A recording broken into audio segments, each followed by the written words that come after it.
next speaker is Dr. Mary Ruwart. Dr. Ruwart is a research scientist, ethicist, and libertarian author and activist. Her award-winning international best-selling book, Healing Our World, demonstrates how the ethical application of libertarian principles has historically created harmony and abundance. Referencing hundreds of studies, Mary demonstrates that many of our current policies violate the basic ethical standards that we hold dear, thereby leading to unintended and highly undesirable consequences. Last night, it was really wonderful to have a chance to talk to Mary at dinner, and this word, ethicist, which certainly describes your work, is so apropos for what's going on in our country, where we can hardly have a civil discourse anymore, and truth seems very, very relative. And so I know we're all really excited to hear what you have to say, Mary. John. Thank you.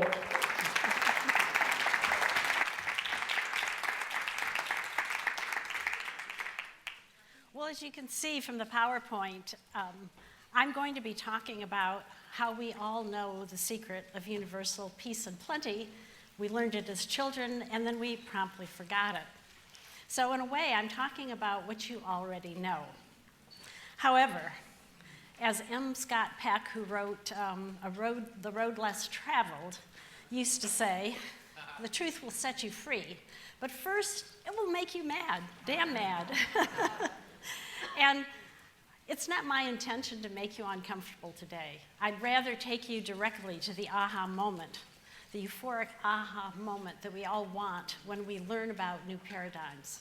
But sometimes the road gets a little rough, so I just want to warn you in advance and apologize in advance if I make you uncomfortable. You know, my role up here is to challenge the old paradigm so we can bring in the new. And that's what I'm going to try to do today. So that may be why things could get uncomfortable. And if they do, I want to invite you after the conference to be sure and contact me and let me help to answer any questions that might not have gotten answered during this 2 days that we have with you. Now, the ideas I'm going to talk about today are not mine. They're not new. In fact, they're quite old. They go back beyond recorded history. So really, again, we know something about creating peace and prosperity, and we've forgotten it. And that's my role today, is to remind you what that is. So for me to get to know you a little bit and engage you, I want to ask you, I'm going to ask you to raise your hands in a minute and tell me which of these statements is most true for you. The first statement is the ends justify the means. The second is the ends cannot justify the means. And the third is the ends are a reflection of the means we use. So by a show of hands, how many find that the statement number one is truest for you? Can I see a show of hands? I don't see any hands. Okay, how about the ends cannot justify the means? Okay, I see a hand out there. Okay, a few hands will go up. Okay, great. And how many believe that the ends are a reflection of the means we used?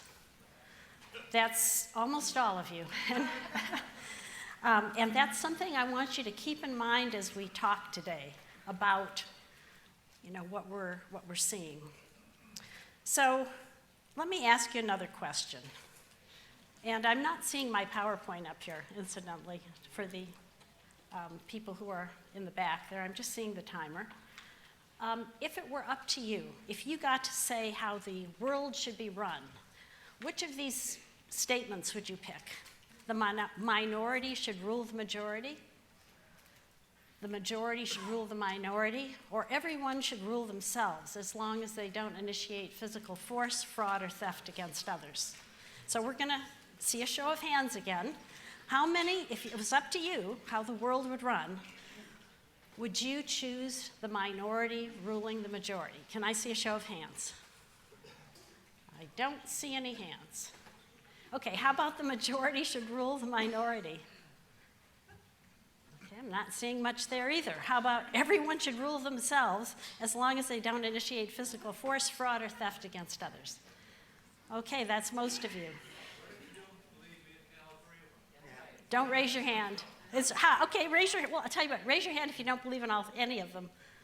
Okay, none of the above, yeah, okay, great. And I have to shield my eyes to see you sometimes out there. Okay, there's a few that don't like any of them. And that's why I said it's the closest one, because obviously there are nuances in all of these things that may make a difference.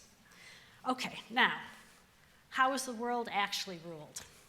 The same 3 items, but now I want you to choose how in your perception of the world you think the world is actually run. How many think the minority rules the majority? That's probably most of you. How many people think the majority rules the minority? I'm not seeing too many hands up. And how about everyone rules themselves as long as they don't aggress or use first strike, physical force, fraud, or theft against others? I restated it a little differently here. Okay, so the conclusion is that we actually want more self-rule than we have today. We all perceive that we don't have very much self-rule, and we want more of it. Now, this idea of self-rule or self-governance, the way we've defined it, is often referred to as the non-aggression principle, or the NAP. It's also called libertarianism, political freedom, or the good neighbor policy. Now, I need to define terms a little bit on these things. Okay, for example, libertarianism.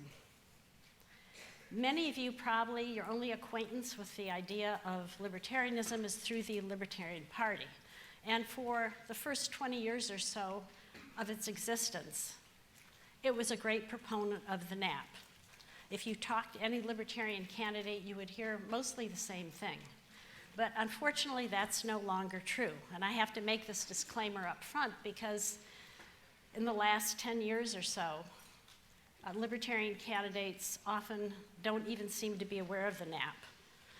And I want to make that clear to you because it could get very confusing if you hear people refer to themselves as libertarians and then have them talk about things that seem opposed to the NAP.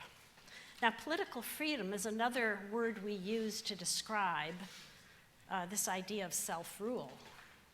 Political freedom isn't the freedom to do what you want, per se. It's the freedom of aggression through government. And we'll talk about what that aggression through government consists of in a little bit. So it's important to make that distinction as well. Now, most of you wanted to see more self-rule. You wanted to see the NAP applied to a greater extent because that's what we learned as children. That's how we interact one-to-one. And we'll explore that a little more in a minute. So I'm going to suggest to you that the NAP is the secret to maximizing universal harmony and abundance. Now, I want to talk to you about the implications of all this. So first of all, we usually think of poverty and strife, war, destruction, as a result of selfish others doing bad things out in the world. And to some extent, that's true. But unfortunately, it's not only them, as we'll see in a minute. You know, we do practice the NAP when interacting one-on-one, and we'll go through an example in just a minute. But this is the uncomfortable part. We violate the NAP without even knowing it when we interact group to group. And when we do that, we are responsible for a lot of the strife, war, poverty that we see in the world.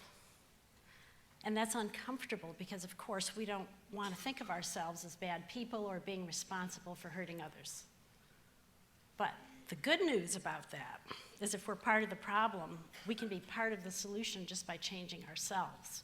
And that's the good news of the whole situation that I want to leave you with. Also, as I said before, of course, the universal path to harmony and abundance lies in recognizing how we violate the NAP. And when we refuse to support these violations, the good news is we disempower the selfish others that are out there. And we'll talk more about that in our deep intensive. So let's go through some examples here. Let's imagine that you and I are neighbors. I come knocking at your door, and I say, hey, I've got this great charity I'd like you to contribute to. Could you give me $10 or $20 for it? Now, maybe it's been a really bad week for you. Maybe you've gotten some unexpected bills, or maybe you've been even fired from your job. Whatever the reason, you just don't feel like it's a good time for you to contribute to my favorite charity. So you say, I really can't this time, maybe some other time. And because we're good neighbors, because we practice the NAP, I say, sure, I understand. Maybe I'll come back in a few months and see if it's a better time for you. That's how we interact one-to-one as good neighbors following the NAP. Now, what if, when you said that you couldn't contribute to my favorite charity, I pulled out a gun, pointed at you, and said, you will contribute to my favorite charity? How many of you, by a show of hands, would consider that I'm stealing from you? Pretty much all of you, sure. It's pretty obvious. Now, of course, you know I'm a small person. Most of you are bigger than I am. So maybe if I'm going to pull a gun on you, I'm not so sure that I'm going to get away with that, so I gather up a group of other neighbors that have contributed to my favorite charity. Maybe even the majority of your neighbors, and we come to your door and ask you for a contribution, and when you say no, we pull a gun on you and say, yes, you will contribute to our favorite charity. Can I see a show of hands of people who thinks that's stealing? Yeah, of course, yes, most of you do. Okay, now what if we decide it's a little crazy to come to your door with all of these people? And so what we do is the majority of your neighbors get together, including me, I'm the ringleader, and we hire a thug to come to your door, ask for your contribution, and pull a gun on you if you refuse. Can I see a show of hands of people who think that we're stealing from you? Almost all of you, okay. Now, I want you to put your hands back up if you think that taxation is theft. Only a few. Yeah, it's a whole different way of looking at things. We call it taxation, so it seems okay. But if you think of the mechanism by which it actually happens, if you don't pay your taxes, what happens? Somebody's going to come to your door and kick you out of your house. If it's property tax, they'll do it at gunpoint if necessary. They'll take your money if you haven't paid your taxes to the IRS, at gunpoint if necessary. And yet we don't think of it that way normally. And that's part of the knowing how to interact one-to-one and not interacting group-to-group. I like to illustrate that with this little cartoon. We consider theft by an individual illegal, but somehow it's legal when government gets involved and does exactly the same thing. Now, one of the questions that many of you probably have is, okay, if we don't have taxes, if it's theft and we aren't going to do it, how do we support our civilization? And that's exactly the same question people ask about slavery. They said, how can you have a civilization without slavery? Back 100, 200 years ago. Well, of course, now we know better. We know you can have a civilization without slavery, and I'm going to suggest to you that we can have a civilization without taxation. And we can... And we can talk more about that in the Q&A, because I know many of you are going, okay, I don't understand how this would work. So write your questions down for the Q&A tonight to make sure you don't forget to ask them, because I do want to answer them for you. Now, let's move on to what I call the second part of the NAP. So let's say that I'm your neighbor, and I accidentally throw a baseball through your window. You know what would happen. If I'm a good neighbor, I'm going to come over and say, oh, you know, I threw the baseball through your window. I'll fix it for you and, you know, make it right. And that's what happens. That's what we learn to do as children, right? We don't take people's stuff. We don't break it. We don't beat people up. And if we do, we make it right again. So it's important to know, but it's important to know that there is a second part of the nap. That if we do harm another accidentally or on purpose, that the idea isn't to punish the aggressor. The idea is for the aggressor to make the victim whole as much as possible. And I say as much as possible because there are some things that you can't fix. You know, there are some things that just never are going to be made right again. But in today's system, what happens? If I went and stole from you today, what would happen to me? I might go to jail, correct? But then you would have to pay more taxes to pay for the $30,000 a year to keep me in jail.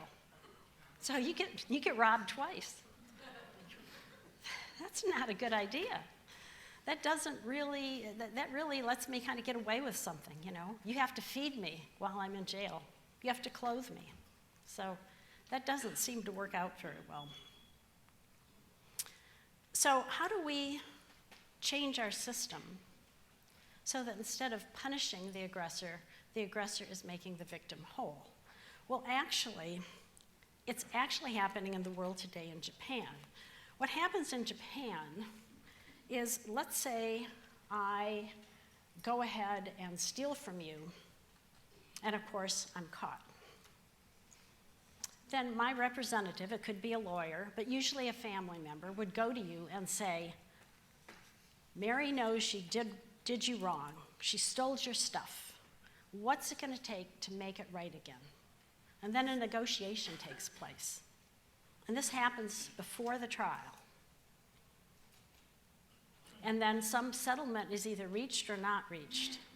And then we go before the judge. If we've reached a settlement, the victim's lawyer or the victim themselves comes forward and says, hey, Mary did me wrong, but she told me she'd do this, this, and this, and I'm happy, you know, that's okay. That solves the problem. And then the judge would maybe give me a lighter sentence because the judge will impose a penalty in Japan. Now, if we didn't reach an agreement and the judge thought that I was just not cooperating, I'd probably have a big penalty instead of a small one. And I'd still probably have to make some kind of arrangement with the victim. In fact, the judge may actually make it part of his judgment on me. So the aggressor has a lot of incentive to come to some settlement. And the nice thing about this is that Japan, of course, is the only country where violent crime has been decreasing steadily since World War II. Because, think about it, an offender usually doesn't do the big bank heist as their first criminal act. Usually, they start small. And if they get caught when they start small, and then they have to repay the victim, that's a heavy cost.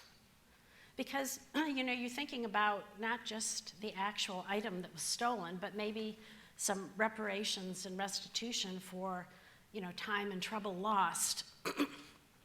Not only that, restitution can actually heal some of the emotional wounds that come about in a crime. For example, if I enter your property and I destroy the things in your house, things that were precious to you, maybe a piece of furniture that your grandmother gave you or was passed down in the family, there's no way to replace that. Excuse me.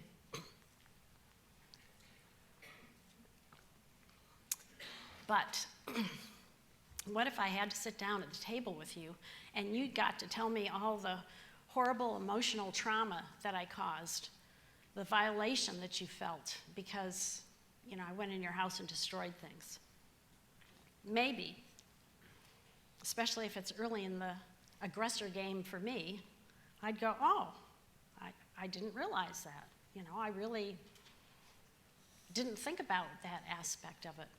And because the victim can get their 2 cents in, so to speak, and can actually sit there and tell the aggressor all the harm that was caused, sometimes, not always, but sometimes healing can occur, an emotional healing. And that has been seen a lot here in the US, where restitution has been tried on a more limited scale. And of course, if you think about it, just as if I'm your neighbor and put a baseball through your window, if I make it right again, we're still friends, right? It was an accident. And even if I were, even if I were a rebellious teenager at the time I did it, and I came back and said, you know, I really shouldn't have done that. I'll make it right. There's the possibility of healing between us. We could still be neighbors. We could still be friends. So when we restore, we as the aggressor restore the victim, there is the possibility of still being connected, of still being friends, of having that bad event put to rest and put to bed. Now, it's not always going to happen, but it can happen in an amazing way in a number of situations.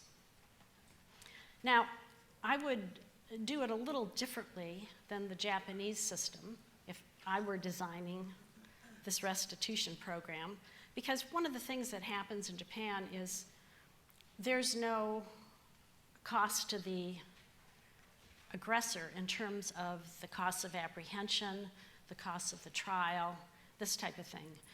And those are, quote, covered by maybe sending the aggressor to jail for a few days or a few months or even a few years, depending on the crime. But again, that's not an ideal situation, because then the victim is paying for that as well. Now, let's say somebody stole from you and you're insured. Well, your insurance company could pay the cost, all the costs involved in that, to you directly and immediately, and then the insurer would take on the task of getting the payments from the aggressor. And as long as the payments were made, the aggressor could remain free. As long as whatever was agreed on, the aggressor remained true to, they could remain free. But if they had to, if they broke the agreement, then they might have to go to a work prison where, in addition to paying you off, they would, or the insurer off, depending on how it worked, you know, they would have to pay for the room and board as well. So that would be a big deterrent, because obviously they want to get out quickly. And then prisons could compete to give aggressors training that would allow them to pay off their debts as quickly as possible. And the way you would prevent prisons from exploiting these aggressors would be for the aggressors to be able to pick the prison that worked best for them. And so there'd be competition. And a prison that didn't allow their aggressors to earn money quickly to pay off their restitution probably would have a hard time getting people in the work prison. Now, we could go into this a little more in the Q&A, but I'm trying to just give you a flavor of how different a restitution system is from our current system, and how making the victim whole has a healing quality that's very important, I think. So basically, something we all learned as children: if we break it, we remake it. We make it right again.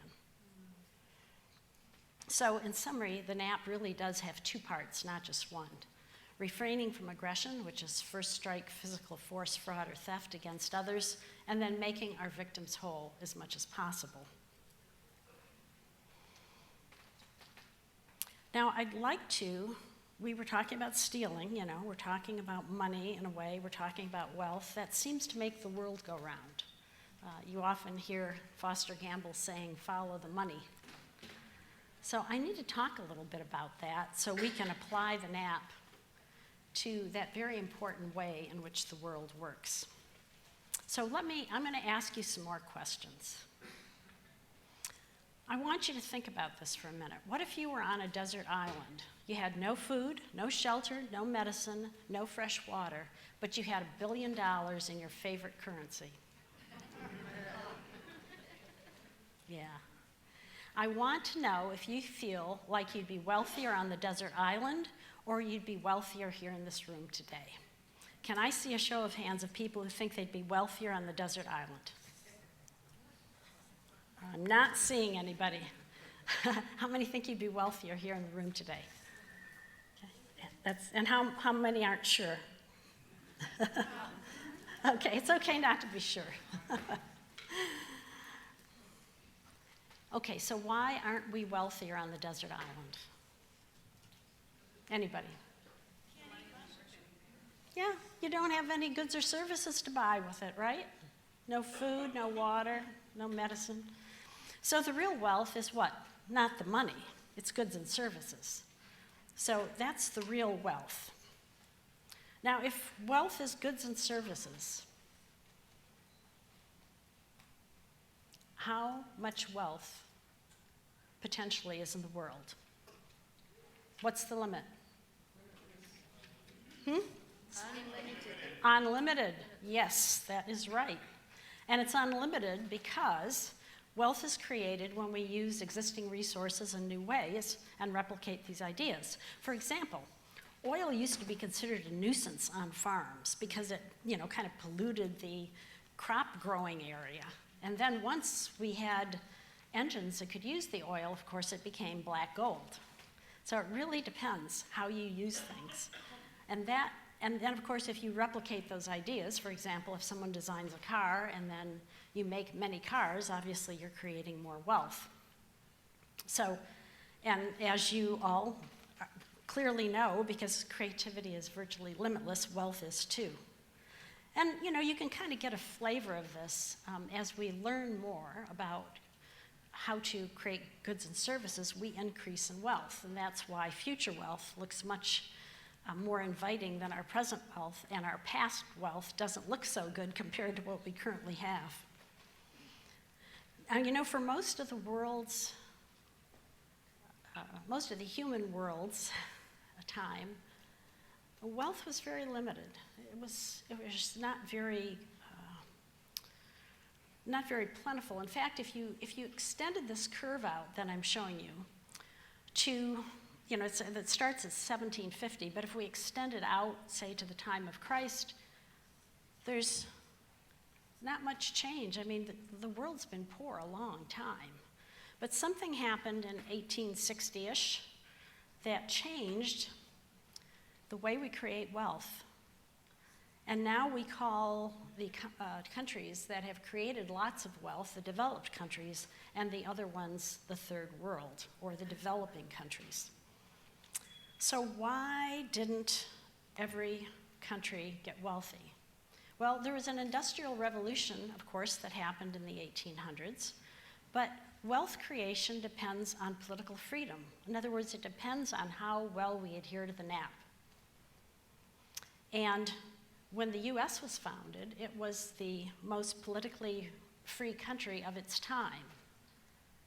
And it was imitated by Britain to some extent. Believe it or not, after the colonies were lost, people went, maybe we should free up our country too a little bit.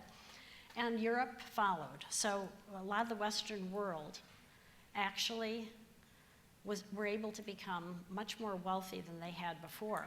This did not happen in the third world countries. And that's why they never gained that wealth. And I'm going to talk a little bit more about that. But let's just take a look at how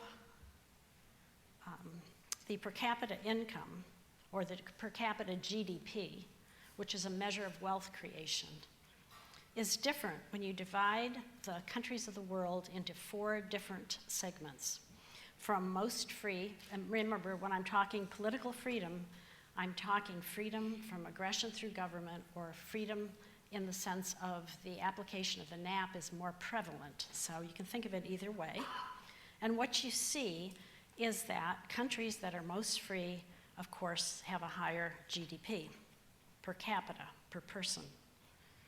Now, a lot of people think that, that just means the rich get richer and the poor get poorer. But as we'll see, that's not necessarily true.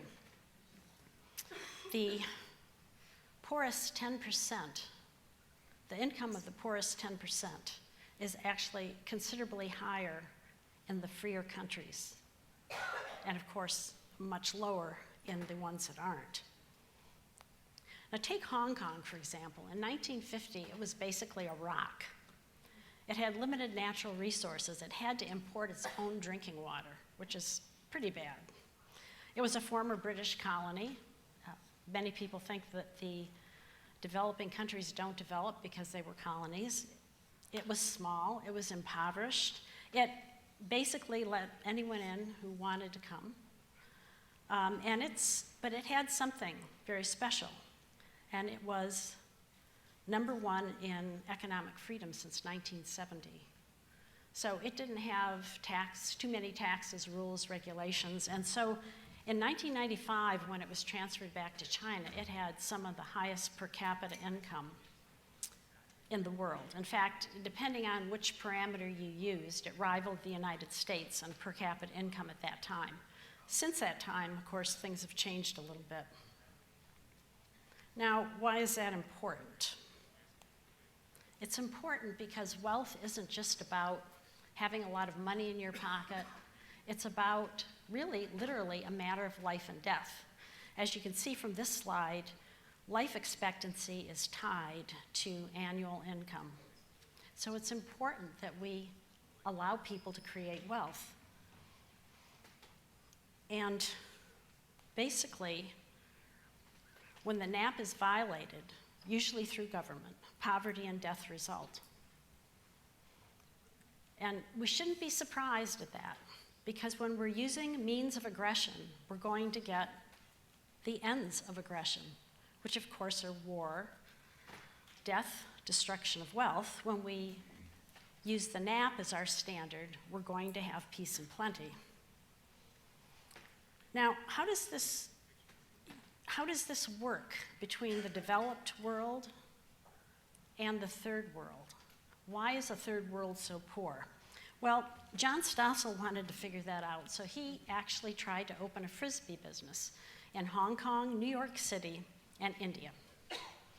When he did it in Hong Kong, it took him a few hours to get all the paperwork in order. In New York City, it took him several weeks. But in India, it took him 5 years with no guarantee that at the end of that time, he'd be able to open his Frisbee business. Now think about this. If you're a poor person in India and you want to create some wealth so you can feed your family, can you wait 5 years? I don't think so. So basically, a lot of the more lucrative ways of making money are closed to people in the developing world. And so they go into the gray or black market.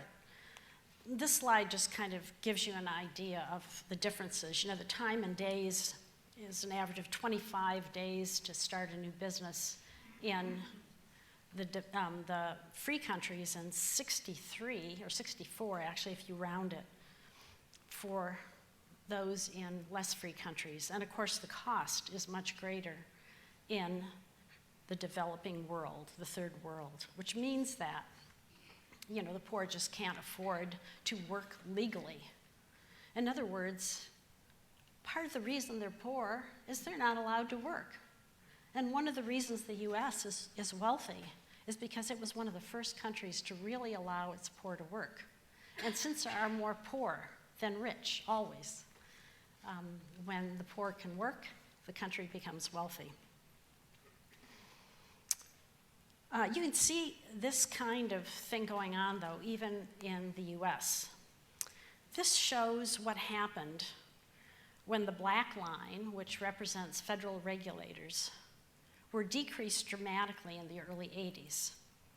The private sector job growth grew rapidly in direct proportion to the changes in the number of regulators. Basically, every regulator, federal regulator, destroyed about 160 jobs. So, of course, the more regulation you have, the fewer jobs you have, and this is why a lot of people have trouble finding jobs. Well, you might say, well, wait, how do regulations violate the NAP?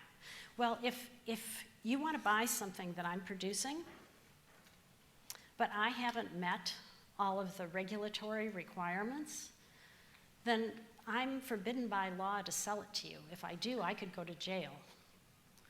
And you might say, but yeah, I know Mary. I like this product. I like this service. It's fine. She doesn't need more paperwork for me to be happy. But you see, it's not your choice. Basically, we will be stopped at gunpoint if necessary from concluding our transaction. So that's how it's a violation of the NAP. And there's a belief that regulations protect consumers, but usually they don't. And if you have any questions about that, please bring them up tonight. I'll just cover a few instances here. Okay, so what you're seeing here is a graph from my upcoming book, Death by Regulation. And this is, if you see the dark blue boxes, that represents the 4 years of development time between 1948 and 1961 for new pharmaceuticals.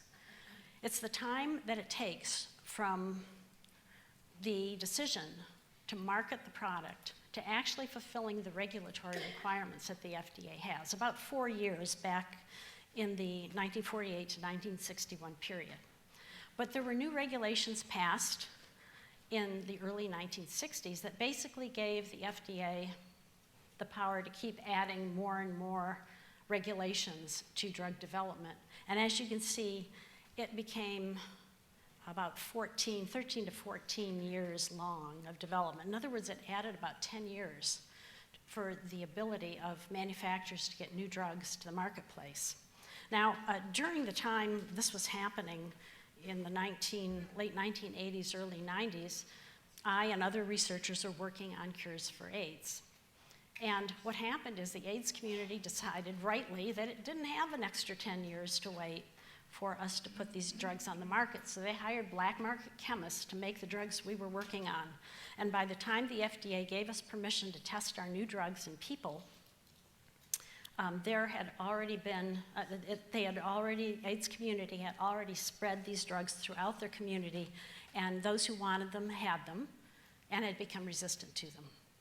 So in order to test our drugs, we had to actually wait for people to be diagnosed, new diagnoses, so that we could test our drugs. And if you saw Dallas Buyers Club, how many of you saw that? Can I see a show of hands? Yeah. You saw the story of what happened to these buyers clubs that were trying to get these new drugs to the AIDS patients, or just even getting vitamins to the AIDS patients.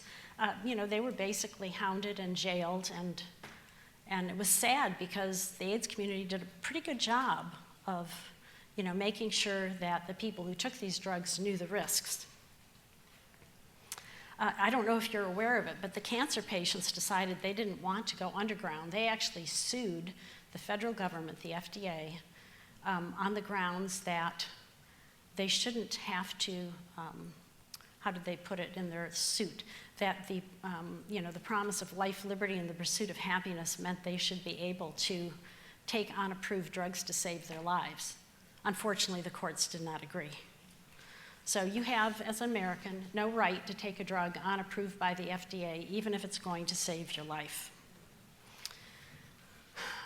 I could go into this more, but I'm just going to say that based on my research in the FDA regulations, about a minimum, I should say, of 1 out of 5 people have died prematurely since the 62 regulations were passed. The reality is probably each of us have been affected. Each of us have probably lost years of our life. But conservatively, 1 out of 5 people have died. So that's a pretty heavy price to pay for these regulations that, incidentally, don't improve safety. If they improve safety, we might have an argument, but they don't. Also want to talk about how we talked about regulations destroying jobs. I just want to mention minimum wages briefly. The idea, of course, behind a minimum wage is to protect the wage earners so that they have high wages. But in fact, 95% of the workforce already makes more than the minimum wage, and there's no law that forces it. Why? Supply and demand. Most people are skilled enough that they can actually work at higher than a minimum wage.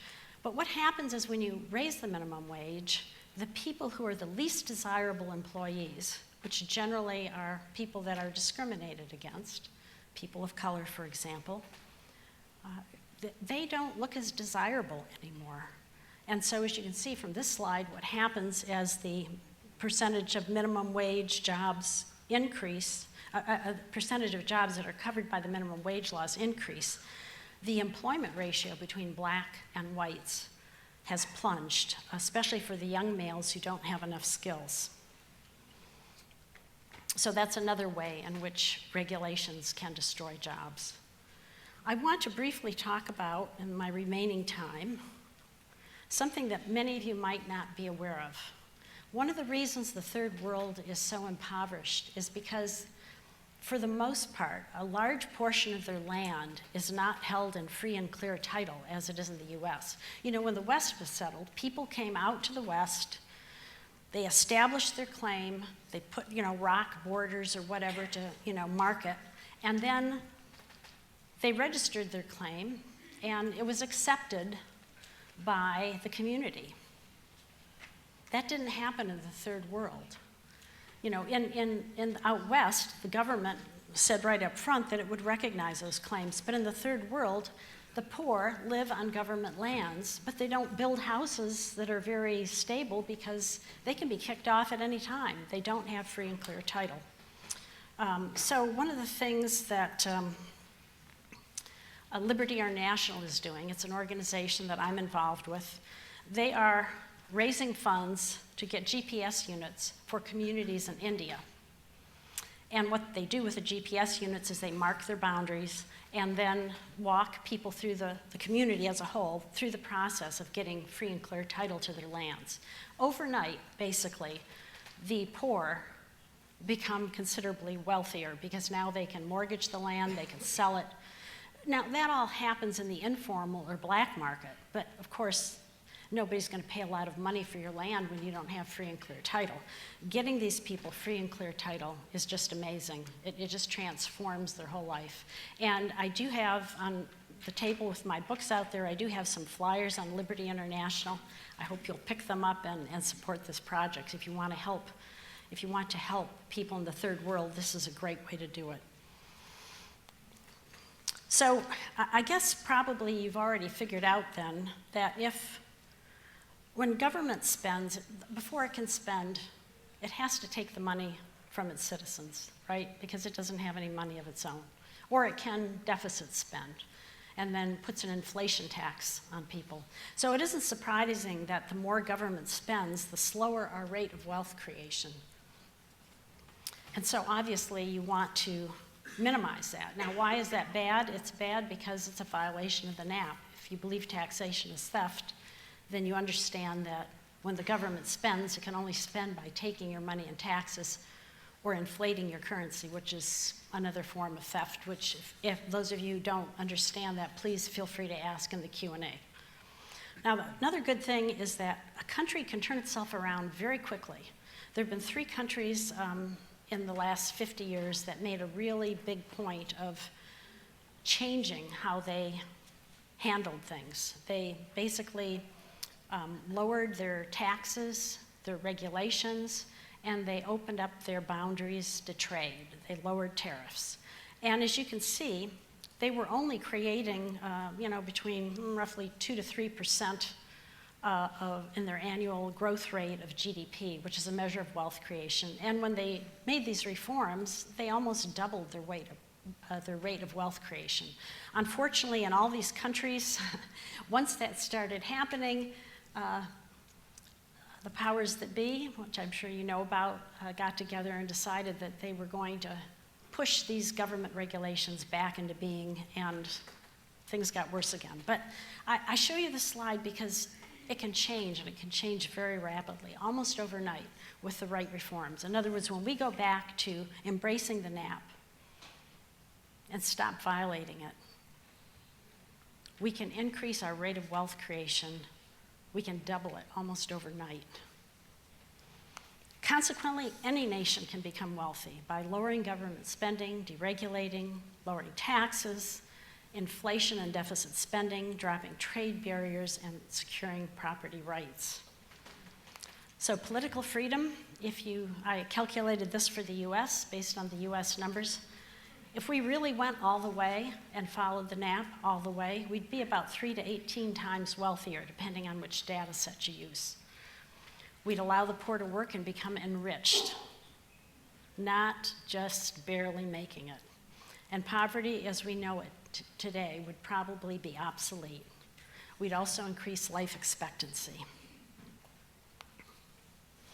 So, if you'd like to learn more, I hope you'll bring your questions to the Q&A tonight. I'd like to tell you a little bit about the Deep Intensive.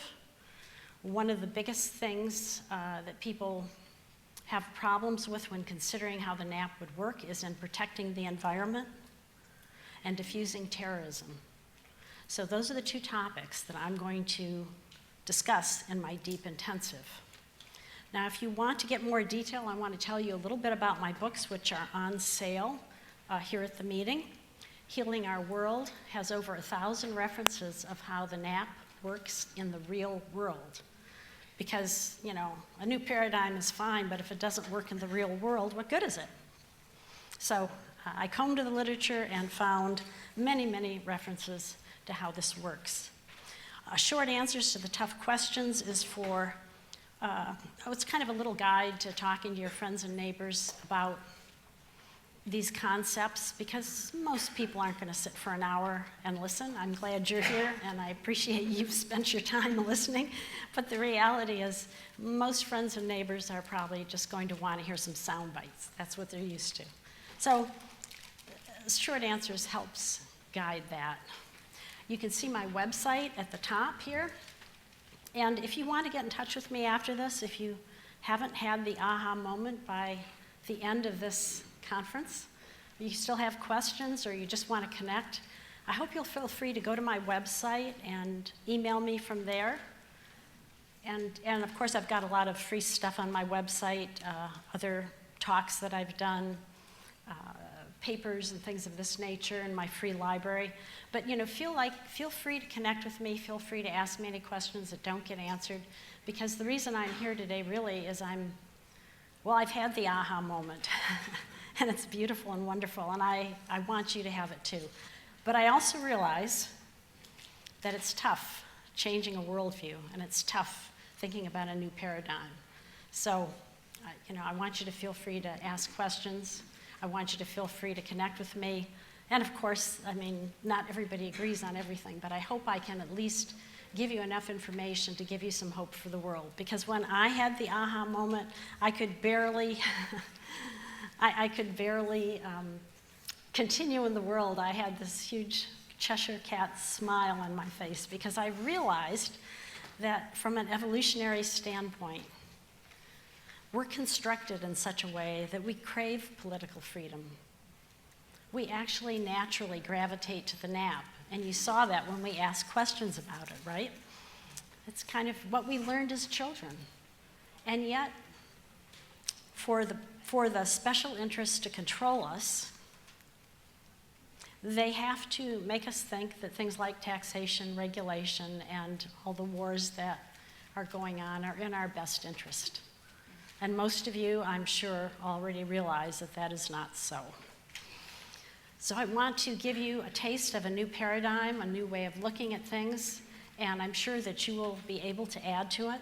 I don't claim to know everything, but what I do claim to do is I've studied this enough that I'm convinced that our world would be a much better place if we all followed the NAP, not just individual to individual, but group to group. And I share that excitement with you, and I hope you've enjoyed the talk. I'm going to end now, and thank you. Thank you so much.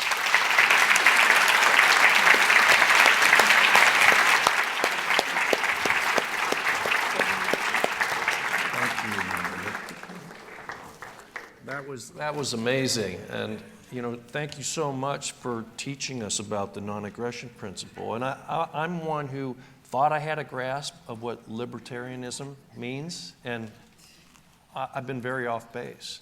And I'm going to be the moderator at your workshop. I can't wait to hear more and see the ideas that come back and forth from the audience too. Okay. So thank you, and please, we're going to be back starting promptly at 11 o'clock for Foster Gamble. So thank you very much.